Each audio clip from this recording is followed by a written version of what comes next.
안녕하세요. 클리퍼TV입니다. 이번 시간에는 인생은 한 방이지. 요것만 아니면 이길 수 있다. 무슨 내용인지 살펴보시죠. JP모건에서 암호화폐 담보대출을 검토한다. 비트코인, 이더리움 등 주요 디지털 자산을 담보로 직접 대출을 시작할 가능성을 살펴본다. 이런 게요, 이런 식으로 뭐 주요 매체에 나왔다라는 것은 이제 지금 가능성을 보고 있는 게 아니고, 사실 론칭 시점을 거의 뭐 준비로 치면 뭐 90% 이상 완료가 됐고 타이밍 보고 있다, 이렇게 보시면 돼요. 그게 아닌 이상 이렇게 기사화 되기가 어렵습니다. 그렇죠? 그리고 은행의 그 수익 구조가 뭡니까? 뭐 여러 가지 수수료도 있고, 실은 기본적으로 예대 마진이라고 하잖아요. 예금과 대출 사이의 그 이자율, 그거 그냥 쏙 가져가는데, 그러려면 당연히 뭘 많이 하면 됩니까? 예금을 많이 받고 달러 스테이블, 그래서 하는 겁니다. 달러 스테이블 코인. 대출, 담보대출 해야죠. 근데 예전에 뭐 부동산, 아니면 미국채 이런 거 담보로 잡았다면 이제 뭡니까? 코인도 담보로 잡아주겠다. 이게 살 길이죠. JP모건뿐만 아니고 우리나라도 이거 다 해야만 합니다. 전 세계가. 그렇죠? 뭐 제이미 다이먼 회장, 코인은 돌멩이다, 사기다, 금지시켰을 것이다 라고 얘기를 했지만 행동은 뭐 정반대라고 보시면 되겠죠. 예전에 얘기를 계속 드렸지만 지금 코인, 뭐 비트, 이더 등 담보대출 뭡니까? 가면 갈수록 전 사회가 빚을 권하는 사회로 가고 있는 거죠. 전 세계 중앙은행에서 돈을 찍는 거죠. 금리 인하 하는 거죠. 물론 사이클이 있지만 지금은 이제 돈을 찍고 금리를 인하하는 고 지금 초입부라고 보시면 됩니다. 이미 시작은 했죠. 중요한 게 이겁니다. 그들은 그들의 역할을 하는데요. 요게 그러니까 돈 계속 찍으니까 가만히 있으면 다들 뭐 투자하고 뭐 빚을 내 가지고 뭐 부동산 사고 주식 사고 코인 나서 대박이 나니, 가만히 있으면 나만 벼락거지 되는 거잖아요. 그들은요, 사실 우리의 탐욕을 자극할 뿐이에요. 그렇죠? 실제로 매수 매도 버튼 누가 눌렀습니까? 납니다. 내가 망하는 건 트럼프 대통령 때문도 아니고 일론 머스크 때문도 아니고 대통령 때문도 아니고 내 자신의 탐욕에 의해서 결국 본인이 망가지는 겁니다.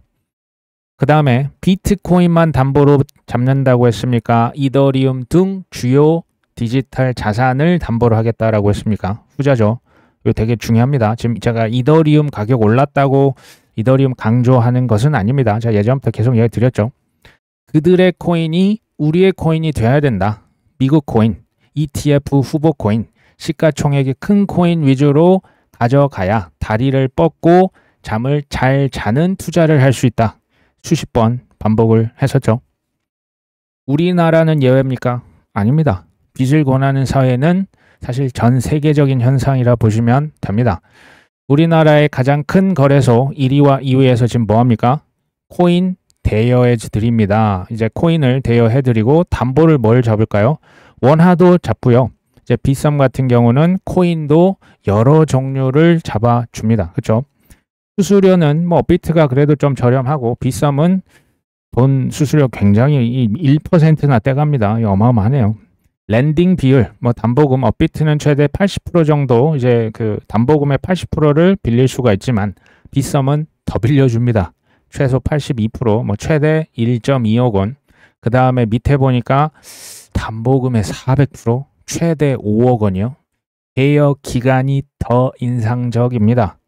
며칠 빌려줍니까? 짧으면 3일에서 길면 30일만 딱 쓰고 갚으시면 되죠. 뭐 이렇게 얘기하네요. 상승장의 길목에서 기막히게 그 타이밍을 알고 미리미리 돈 필요하시죠? 빌려드릴까요? 대출 마케팅 하고 있는 겁니다. 최근에 뭐 우리나라 지금 부동산 담보 대출 많이 막혔죠. 갭 투자 막혔죠. 신용대출 한도 줄었죠. 제가 다 알고 있습니다. 지금 물 들어오는데 지켜만 보고 계실 겁니까? 제가 빌려드릴게요. 딱 한 달만 쓰시고 갚으시면 되죠. 뭐 느껴지십니까? 빚을 권하는 사회죠. 이제 지금 이 단계는 아닌 것 같아요. 이제 소위 말해서 인증이죠. 뭐 인증샷 나왔습니까? 뭐 책 써가지고 나 리플로 퇴사합니다. 아직 없잖아요. 그렇죠? 근데 좀만 있으면 요거 나온다니까요. 그 옆팀의 김 과장 그 이번에 20억 벌어가지고 퇴사한다는데 너 가만히 보고만 있을 거야? 너 그렇게 뭐 벼락 거지야? 이런 느낌 아직은 없죠. 그렇죠? 곧 있으면 더 빌드업이 되지 않을까. 담보금 묻지도 않고 400% 5억 원까지 빌려드립니다. 부동산은요, 돈을 빌려서 해도 물론 부동산도 이제 과도한 대출 받으면 이제 큰일 날 수 있습니다. 경매 넘어갑니다. 근데 코인 이거 투자한다고 돈 빌리면요, 순식간에 날아가요. 아시잖아요. 5억 원이요. 죽을 수 있습니다. 이제 부동산에서도 미국 특히 이제 모기지 뭐 30년 대출 뭐 이런 거 있잖아요. 모기지의 어원에 대해서 제가 예전에 얘기를 한번 드렸는데, 모르라고 하는 건 라틴어 죽음을 의미합니다. 모르는 죽음, 게이지는 이제 약속이거든요. 30년 담보대출 딱 받는 순간 죽음의 새끼손가락을 대출 기관과 딱 거는 거죠. 도장 찍은 겁니다. 함부로 대출을 이제 받지 말자는 거예요. 뭐 다 필요 없다는 아닙니다. 남들 다 대출 받는다고 나도 묻고 그냥 더블로 가야 되는 거 아니야? 남들 다 죽으니까 나도 따라서 죽을 겁니까? 저는 뭐 이런 경고의 얘기를 드릴 수밖에 없어요. 딱 한 번만, 그러니까 대출 뭐 필요하다면 받으시겠지만 대출하시기 전에 심각하게 깊이 있게 최악의 상황을 한번 글로 적으시면 제일 좋고요. 머릿속으로 깊이 있게 생각을 해보시고 행동을 하시면 어떨까 하는 생각이 드네요. 자, 아크인베스트 돈남원입니다. 이더리움을 사고 있는 그 회사 비트마인의 주식 무려 440만 주를 샀습니다. 최근에 뭐 코인베이스 주식을 대량으로 좀 계속 팔아치우고 있죠. 이분의 돈남원이 월가에서 50년 이상 버텨오신 어쨌든 초기 살아있는 뭐 전설 중에 한 명이거든요. 단기, 중기로 봤을 때 이분은 스윙으로도 자주 매매를 하세요. 뭐 완전 뭐 중장기만 하시는 건 아닙니다. 단기적으로 코인베이스 주식보다는 비트마인이라고 하는 이더리움 현물이 아니고요. 이더리움의 레버리지 플레이 하는 거죠. 2배, 3배 이상 더 가져가려고 지금 비트마인 주식을 좀 많이 샀다라고 보여집니다. 단타도 그렇고 레버리지 투자라고 하는 건요, 결국 뾰족하고 날카로운 칼날이에요. 요걸요, 그 칼을 잘 쓰는 방법을 알면 이제 뭐 일식에서 이제 회 썰어가지고 하는데 굉장히 유용할 수가 있는데, 요거 잘 쓰는 방법, 경험, 지혜 없으면요 안 쓰셔야 됩니다. 큰일 날 수 있어요. 잘못하면 회가 아니고 손가락이 날아갈 수가 있습니다. 칼 같은 손절을 할 수 있다? 자기만의 철칙이 있다? 이러면 또 모르겠는데 그때그때 달라요. 상어떼에게 그냥 바닷속으로 뛰어드는 격입니다. 큰일 날 수가 있다라는 얘기 다시 드리고요. 자, 분석업체, 기관들도 포모를 느낀다. 많은 기관 투자자들이 지금 비트코인 장기 저항선을 뚫었다. 요거 돌파 이후에 모멘텀을 타고 있다더라. 지금 이런 얘기죠. 개인 투자자들의 포모는 랠리의 끝을 알리는데 기관들의 포모는 실제로 시장을 더 상승시킬 수 있을 것이다. 저는 동의를 합니다. 2017년 12월, 그 다음에 21년 4월달, 이때 코인베이스 글로벌 앱 순위가 1위를 기록했습니다. 생각해 보십시오. 코인베이스 앱 다운로드해서 핸드폰에서 코인 사는 사람이 기관일까요? 개인들이 많을까요? 개인이 많겠죠. 개인들이 비트코인을 많이 사겠습니까? 아니면 좀 적당히 잘 자란 알트코인을 많이 살까요? 그래서 만약에 지금 알트코인을 많이 들고 계시다면 이 코인베이스 앱 순위가 우리들 같은 일반인들의 지표로 보시기는 나쁘지 않다. 이렇게 보여지는 겁니다. 그렇다고 이거 맹신하면 안 된다 또 얘기 드렸습니다. 반면 지금은 기관들의 비트와 이더리움 포모가 계속 빌드업 되고 있어요. 그렇죠? 조금 더 가지 않을까라는 생각은 해봅니다. 저는 실은 1년, 2년 전부터 코인 시장은 뭐니 해도 비트코인에 달려있다라고 얘기를 드렸고요. 근데 너무 비트코인 위주로만 갔었죠. 그럼에도 저는 알트코인 시장은 이더리움의 움직임에 달렸다라고 실은 계속 얘기를 드린 바가 있습니다. 지난 2년 이상 비트코인만 킹 왕짱이었지만 지금은 이더리움이 더 핫해졌죠. 제가 이것을 손바닥 뒤집듯이 뒤집을 것이다. 왜? 우리를 위해서 천만의 얘기죠. 천만의 말씀입니다. 그들이 필요하기 때문에 손바닥을 뒤집을 것이다 라고 얘기를 드린 바가 있죠. 이더가 핫해지면 그 다음 뭡니까? 그 물이 XRP, 솔라나, 도지, 에이다, 뭐 에이벡스, 뭐 헤데라, 알고랜드, 스위 이런 코인 위주로 갈 것이다. 이게 다 지금 다 대부분 미국 위주의 큰 코인이죠. ETF 지금 신청이 다 거의 뭐 들어갔다라고 보시면 되는 거죠. 하지만 아직 클래리티법 미국 하원을 통과했는데요. 상원은 아직 통과를 한 건 아닙니다. 물론 되겠죠. 시점이 아직 남아있다는 거고 연준 금리 인하 안 했어요. 알트코인 ETF, 지수 ETF 승인을 했다라고 보기엔 지금 어려운 시점입니다. 조금 더 갈 수가 있다라고 보여집니다. 근데 이건 웬걸? 스페이스X, 일론 머스크 우주 기업이죠. 1.5억 달러, 뭐 2천억이 넘는 비트코인 외부로 이체다더라. 3년 만에 처음 했다. 뭐야 이거? 비트코인 판 거 아니야? 라고 의심을 뭐 할 수도 있겠죠. 근데 이제 기본적으로 분위기가 상승장에서는 이런 게 이슈가 거의 묻혀버려요. 근데 하락에서, 조정에서 이런 뉴스가 뜬다? 움찔움찔합니다. 그렇죠? 중요한 건 뭐다? 숙제가 완료가 됐냐 안 됐냐? 코인에 대해서 저는 이제 뒤에서 얘기 드리겠지만 우리 직장 다니시는 분들 직장 하루에 거의 뭐 8시간 이상 가서 어찌됐건 의자에 앉아 있지 않습니까? 그렇죠? 그거 이상 시간을 쏟고 계셨습니까? 그거 이상 공부하셨습니까? 아니라면 아직 저는 부족할 수 있다고 보는 거예요. 숙제 완료자는 흔들리지 않은 편안함을 상황에 관계없이 누려요. 오르면 오르네. 좀 팔까? 떨어지면 좀 더 사봐야 될 것 같은데 뭐 팔 거 없나? 이런 느낌으로 갈 수가 있어요. 숙제가 안 됐다. 이 뉴스 저 뉴스 하나하나에 흔들흔들 하는 겁니다. 흔들흔들. 22년 5월달 스페이스X는 당시 비트코인 2만 개, 지금 대비하면 헐값의 비트코인을 시원하게 팔았던 적이 있습니다. 이번에도 일론 머스크 코인 안 판다라고 했었는데 약속을 어기고 판 걸까요? 결론부터 얘기 드리면 안 팔았습니다. 스페이스X는 지금 현재 대략 한 7,000개 정도 비트코인 들고 있고요. 지금 뭐 1조 원 이상의 비트코인을 코인베이스 프라임에 콜드 스토리지에 잘 보관을 하고 있다. 최근에 이체는 아마도 이제 내부 트랜잭션, 그냥 뭐 지갑에서 지갑으로 이체를 시킨 것으로 보인다 라고 나와 있네요. 일론 머스크는 이미 세계 부자 순위 1위입니다. 이분이 실은 뭐 테슬라 주식이 대부분 이제 자산이 돼 있을 거라 보는데 뭐 회사도 그렇게 많잖아요. 코인의 중요성을 제가 보니까 뭐 천재잖아요. 일찍부터 이미 이거 깨우치고 있는 겁니다. 특히 비트코인 같은 경우는 어쩔 수 없는 경우가 아니면 파는 것은 바보짓이라는 것을 일론 머스크가 모르겠습니까? 이거 알고 있어요. 그럼 22년도에 테슬라에서 그러면 왜 팔았을까요?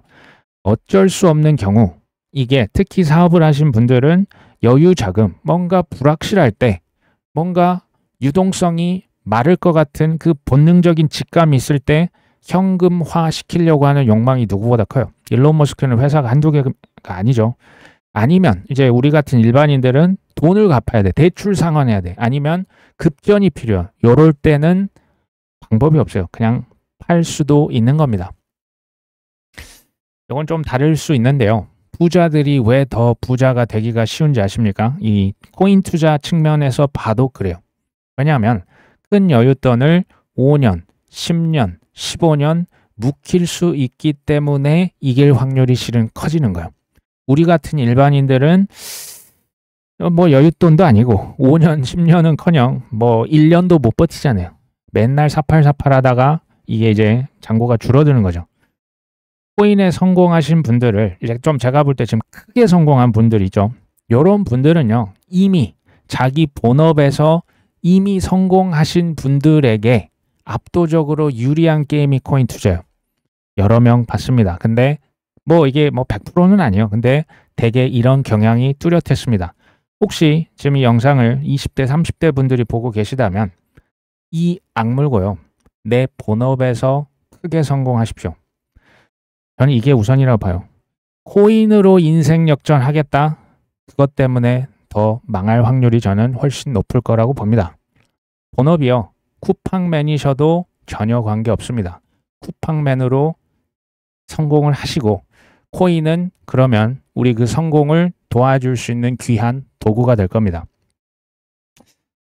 사진에 잘 아는 우리 축구 선수죠. 손흥민 선수입니다. 제가 예전에 박태환 선수 얘기 한번 드렸었죠. 이번엔 손흥민인데 아버지 손흥정옹이 굉장히 엄합니다. 실은 7세부터 축구를 시켰거든요. 근데 놀랍게도 축구 경기에 출전이 된 게요. 15세가 넘어서 경기에 출전을 시켰어요. 쉽게 말하면 7년 동안은 허구한 날 드리블, 뭐 트래핑 이런 것만 시킨 거예요. 슈팅, 뭐 왼발, 오른발, 그렇죠? 뭐 양발 드리블, 슛, 트래핑 이런 거 어릴 때부터 혹독하게 훈련을 시켜서 양발을 자유자재로 쓰는 사람이 사실은 뭐 그 월드 클래스 중에서도 드물거든요. 그렇죠? 제가 보니까 기본기가 없는 투자자분들 생각보다 좀 많이 보이세요. 제가 얘기 드렸지만 우리가 직장에서 월급 하루에 무려 8시간을 쏟지 않습니까? 그것도 일주일에 5일을 출근을 하죠. 월급보다 실은 더 벌려고 투자하는 거 아닙니까? 근데 그 이상의 시간과 땀과 눈물을 혹시 쏟으셨습니까? 그러셨으면 저는 뭐 이제 좋지만 그게 아니라면 어폐가 있다. 기본기를 잘 쌓으시고 경험이 축적이 되면 특히 실패의 경험을 통해서 통찰력과 분별력이 자라납니다. 저는 이런 분들이요. 돈을 벌기만 하면 뭐합니까? 다 써버리고 없어지면 그거는 뭐 소용이 없겠죠. 부를 얻으시고 끝까지 지켜나갈 수 있다라는 생각이 드네요. 로빈후드에서 최근에 비상장 주식을 토큰화해서 이게 논란이 됐었다라고 얘기가 나오고 있죠. 특히 지금 오픈 AI, 뭐 AI의 뭐 독보적인 존재입니다. 챗GPT 만든 이 회사의 주식이 아직 비상장이거든요. 비상장 기업의 주식 오픈 AI를 지금 이것을 에어드롭으로 로빈후드에서 사람들에게 뿌려버린 거예요. 근데 오픈 AI 측은 이거 왜 우리 승인도 없이 니들 맘대로 우리 주식 비상장인데 맘대로 팔았냐라고 반발을 했었다. 그러면서 뭐 이런 지금 새로운 자산 클래스가 나오면 항상 뭐 이런 논란은 있기 마련이지.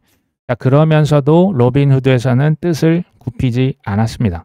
향후에도 토큰화 주식 사업을 지금 상장 기업은 당연하고 수천 개의 비상장 기업으로 확대를 할 계획이다. 궁극적으로 디파이랑 통합을 할 것이다 라고 얘기했죠. 자산 토큰화는 확정된 미래가 맞습니다. 왜 할까요? 전통금융, 월스트리트, 이런 테크 회사, 크립토 회사들 이걸로 새로운 수입원을 가져갈 수 있기 때문이에요. 수천 개의 비상장 주식을 판매할 것이다. 없었던 자산의 수수료죠. 매매 수수료죠. 그리고 자산 토큰화, 부동산 100억, 200억짜리 안 팔립니다. 경기 안 좋을 때 누가 삽니까? 그렇죠? 요거 100개, 200개로 쪼개서 팔면 거래가 없던 게 새로 거래가 생기네요. 그렇죠? 이런 식인 거죠. 미 국채도 이제 뭐 일반 우리 개인들이 뭐 국채를 산다는 게 조금 이제 막연한데요. 그냥 로빈후드나 뭐 코인베이스 우리로 치면 업비트 들어가서 미 국채 적당히 사놓고 따박따박 4% 이자를 달러로 준다? 안 할까요? 전 할 것 같은데. 비상장 주식, 안 팔리는 부동산 요거 손쉽게 거래량을 늘려보겠다라고 보는 거죠. 그렇죠? 우리 투자자 입장에서는 오픈 AI 뭐 이거 이제 상장되면 주식 날아갈 것 같은데요. 그렇죠? 이것을 드립니다. 이거 그 이제 홍보하면 참여하지 않을까요? 4% 국채 이자 달러로 받으실 분. 근데 내가 할 건요. 뭐 온도 파이낸스에서 이런 거 합니다. 사놓고 그냥 계좌 연결해 놓으면 그냥 제가 뭐 할 필요 없이 매일 이자가 그냥 쌓이고 있는 거예요. 얼마나 쉽고 편합니까? 수수료는 더 싸겠죠. 여기에 안 올 수가 없겠죠. 디파이에 통합시키겠다 이건요. 쉽게 말하면 빚을 권하는 사회 또 하나의 도구로서 디파이. 은행 없는 은행 업무가 다 디파이라고 보시면 돼요. 대출 포함이죠. 에릭 트럼프 이더리움 내가 사기에 좋은 시기라고 했고 그 이후에 가격이 40% 이상 떨어지자 온갖 조롱을 받았다. 지금 다 어디 갔나? 조금 이제 기세가 당당해졌죠. 친구들이여 변동성을 받아들여라. 이렇게 좀 멋있게 해째를 좀 시전했습니다. 제가 이제 과거 있었던 그 직장에서 특성상 뭐 여러 가지 이제 그 사장님들 많이 뵀어요. 뭐 전시회, 뭐 컨퍼런스 이런 거 하다 보니까 뭐 투자자 성공하신 분, 뭐 실패하신 분도 많이 봤죠. 근데 최소한 5명 이상의 억만장자 조 이상이 넘어가신 분들이랑 같이 일을 해본 뭐 그런 뭐 경험, 저는 행운이라고 생각합니다. 이분들의 공통점이 뭐였냐? 온갖 비난, 조롱, 욕, 멸시에 정말 1도 개의치 않았습니다. 이런 것들은 크게 성공을 하려면요, 저는 어느 정도 필수가 아닌가라는 생각을 해봤어요. 굉장히 제가 볼 때는 이걸 어떻게 견뎠나 싶은데요. 그래서 그만한 부를 지키는 능력이 배양이 된 게 아닌가. 그 정도 조롱쯤은 이겨내실 수 있겠죠. 코인을 이제 나중에 크게 뭐 이렇게 돈을 버셔도요, 절대 누구 사라 말아라 해봤자 잘하면 본전이고 못하면 엄청 욕 먹습니다. 추천하실 필요도 없고 자랑하실 필요도 전혀 없습니다. 직장에서 나 이거 합니다. 굳이 뭐 전문가 행세 안 하셔도 저는 나쁘지 않겠다라고 생각을 합니다. 암호화폐 보관 커스터디 업체죠. 비트고도 SEC IPO하겠습니다라고 서류를 공식 제출했죠. 나스닥 상장 채굴 회사 비트 오리진에서 뭐 했습니까? 도지코인을 4,050만 개를 샀습니다. 5억 달러, 한 7천억 이상 자금을 조달하겠다. 코인 IPO, 이거 뭐 올 연말, 내년까지도 이어지고 있죠. 리플이 언제 IPO 할지 제가 주목하라고 계속 얘기 드렸습니다. 이제 뭐 서클이야 잘 성공을 했죠. 알트코인 ETF, 이것도 없는데 뭐 도지코인, 솔라나 이거 어떻게 삽니까? 그냥 현물로 사는 것으로 지금 보입니다. 누군가 계속 매집하고 있죠. 알트코인, 지수 ETF 이런 거 나오면 얼마나 더 살까요? 나스닥 상장사 유펙스라고 있습니다. 10만 개의 솔라나를 추매했네요. 그렇죠? 미실현 수익도 5,800만 달러나 됩니다. 핀테크 업체 머큐리티가 있는데요. 2억 달러 조달해서 뭐 했다? 솔라나 매집을 본격화하겠다. 별거 아닌 것 같은데요. 지금 뭐 수천억씩 계속 솔라나를 사고 있네요. 도지코인도 사고 있습니다. XRP도 사고 있죠. 미국이 주도해서 지금 제가 보니까 주식시장도 뭐 AI 쪽이 주로 이제 그 내러티브가 되죠. AI 크립토 이쪽에 포모 버블이 정말 모락모락 지금부터 형성이 되고 있다라는 생각이 듭니다. 트럼프 미디어에서 총 20억 달러, 우리 돈 거의 뭐 3조 원 가까운 큰 돈을 비트코인 및 관련 증권을 보유하고 있다. 뭐 비트코인 제일 많이 들고 있고 관련 증권의 옵션 매입 전략을 활용하고 있다. 상황에 따라서 이 옵션들을 뭘로 바꾼다? 비트코인 현물로 바꿀 것이다. 비트와 관련 자산을 지속적으로 매집을 할 거고 50개 이상의 기관 투자자 계약을 통해서 23억 달러, 뭐 어마어마합니다. 뭐 3조 원 이상의 또 이제 비트코인 살려고 또 전환사채 발행을 하는 거죠. 트럼프 대통령을 이제 그 책 같은 거 제가 한번 보니까 이분이 부동산만 잘 아는 분이 아니세요. 이제 주식 같은 거, 기업 인수, 매매, 주식, 그리고 뭐 옵션은 이제 뭐 풋옵션 그 뭡니까? 풋옵션, 콜옵션 있죠. 옵션도 또 해지를 할 수 있는 이제 이 금융 전체 시장에 대해서 굉장히 빠삭하신 분이에요. 협상을 하는 것도 그래서 이제 그 뭐 The Art of the Deal인가 그 책이 전 도움이 됐거든요. 이분은 금융의 여러 가지 그 도구를 자유자재로 활용을 하고 있고, 근데 뭘 사려고 하고 있다? 비트코인을 사려고 하고 있는 거고, 사실 비트만 사고 있지는 않죠. 그 에릭 트럼프 아들은 알트코인, 특히 이더리움을 많이 사고 있습니다. 그렇죠? 제가 보니까 이 행동이 굉장히 노골적입니다. 조금 무서울 정도입니다. 유럽에 미카 법안이 있다면 미국에 얼마 전 패스가 됐던 뭐 클래리티 법, 이게 이제 하원이 통과가 된 거 상원 이제 뭐 될 겁니다. 그렇다면 인도에는 어떤 법이 이제 곧 나올 것이냐? 코인스 액트라고 하는 법이 지금 이제 그 초안이 나오고 있습니다. 이게 지금 다 결국 뭡니까? 코인의 불분명했던 규제 명확성이 법제화되는 거예요. 어디에서 지금 얘기가 나옵니까? 인도에서 나오고 있습니다. 제가 이거 조금 요약을 하겠습니다. 인도는요, 별도의 코인 규제 기관, 뭐 카라라고 하는 것을 새롭게 하나 만들어라. 그 다음에 지금은 뭐 규제의 지뢰밭이고 코인이 지금 양도세율이 30% 플러스 알파예요. 거래소가 할 때마다 1%씩 냅니다. 이거 하라는 얘기입니까? 말라는 얘기입니까? 하지만 규제 지뢰밭에서 선택받는 목적지로 만들 것이다. 지금 이게 지금 그 나온 초안이라고 보시면 돼요. 그리고 지난 6월 26일 인도의 집권당에서 한 고위 인사가 우리도 미국처럼 비트코인 준비금 지금 시범적으로 한번 실시해 봅시다라는 얘기가 공식적으로 나온 바가 있습니다. 인도의 재무부, 인도에도 SEC가 있습니다. 그리고 중앙은행 이런 데서 한데 모여서 뭐한다? 코인의 규제 명확성을 위해서 워크숍을 개최하겠다. 제가 이걸 언제가 될지 모르지만 실은 수년 전부터 중국도 인도도 결국 친코인으로 급선회할 것이다 라고 실은 얘기를 여러 번 드린 바가 있습니다. 지금 생각하면 욕먹을 얘기죠. 실은 그쵸? 제 질문은 항상 똑같았습니다. 친코인으로 중국과 인도, 전 세계 인구의 거의 40% 아닙니까? 그리고 젊은 친구들 굉장히 많거든요. 파키스탄도 제가 뒤에서 보여드리겠지만 그 국가들이 친코인으로 돌아서기 전에 살 것이냐, 주요 코인들을 돌아선 후에 코인 가격 아주 비싸게 살 것이냐, 저는 전자가 나을 것이라고 계속 과거부터 얘기를 드린 바가 있습니다. 파키스탄도 디파이에서 수익을 위해서 비트코인 준비금을 배치할 것이라고 얘기를 이미 밝힌 바가 있어요. 이것도 지금 7월 1일자 기사입니다. 마이클 세일러 알고 봤더니 바이낸스의 CG 이런 친구들이 파키스탄 고위 관계자를 만나서 비트코인으로 넘어올 수 있게 완전하게 보니까 설득을 해버렸어요. 완전 설득 당했습니다. 파키스탄 얘기하는 거예요. 파키스탄 인구 장난 아니게 많습니다. 미국과 인도의 사이는 줄타기 외교 인도가 실은 하고 있지만 기본적으로 미국과 인도 그 다음에 중국과 파키스탄 이런 좀 대결 구도가 실은 있긴 하죠. 근데 코인 앞에서 대결 구도가 있다 없다? 제가 보니까 이견이 없어요. 그쵸?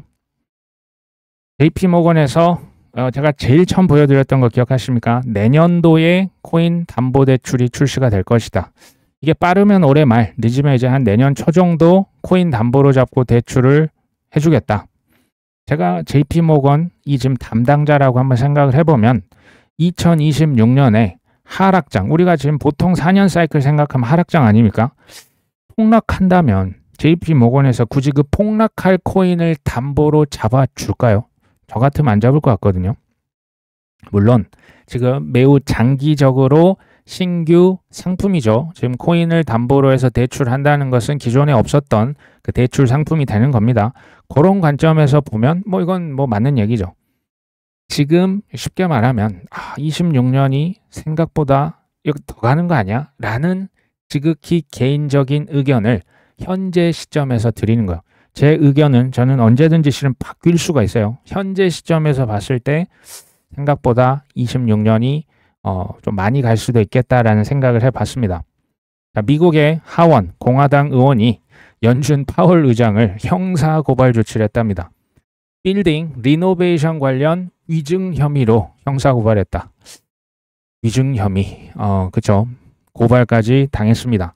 근데 왜 지금 연준 파월 의장은 정치 독립성이 실은 보장이 돼야 됩니다. 연준 의장이죠.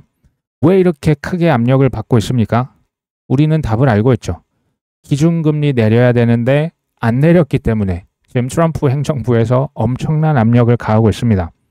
내년 5월까지 파월 의장이 합니다. 그리고 내년 6월부터는 차기 연준 의장이 누군가 올 텐데 그 후보 다 트럼프 인사고 누가 더 강력한 비둘기인가, 누가 더 금리를 경쟁적으로 내리고 돈을 더 찍어낼 수 있을 것인가를 놓고 경쟁할 것이다. 기억하시죠?